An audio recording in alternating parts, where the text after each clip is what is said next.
आज केन्द्रापड़ा बहुत खुशी अच्छी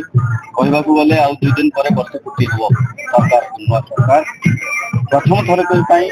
लोक मुख्यमंत्री लोक पाखक आसुँच केन्द्रापड़ा जिला को आसुँच बहुत उत्साहित अच्छे जिलावासी समस्ते उत्कंठार सहित अपेक्षार अच्छे आज आसला लैंड कला तुरंत ये मौसमा मंदिर को आसी पहुंचे मौसमा मंदिर पाखु तिरंगा यात्रा हबार अच्छी पराक्रम यात्रा ये जगह गलापर आमर बड़ ठाकुर प्रभु श्री सिद्धार्थ बलदेव जी दर्शन हम दर्शन पर जिलार से गोटे समीक्षा बैठक करेंगे जो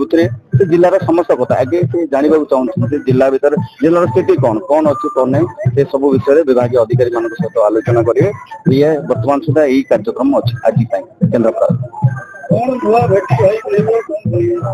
से लोकों मुख्यमंत्री लोकों मन कथा सी बुझंती सी आसुंच एते दिन पर दीर्घ एते वर्ष पूर्व बहुत लोक थिले ये अंचल कौन करना से निजे देखु से जानतु लोक मैंने बर्तमान की अवस्था अच्छे आसुंच आज देखा परखा जिलार स्थिति देखा से अनुजाई आपन अवगत करते आ गोटे कथा कहीदेक चाहूँगी आमर यशस्वी प्रधानमंत्री भी टेंटेटिवली 20 तारिख में आसबार अच्छे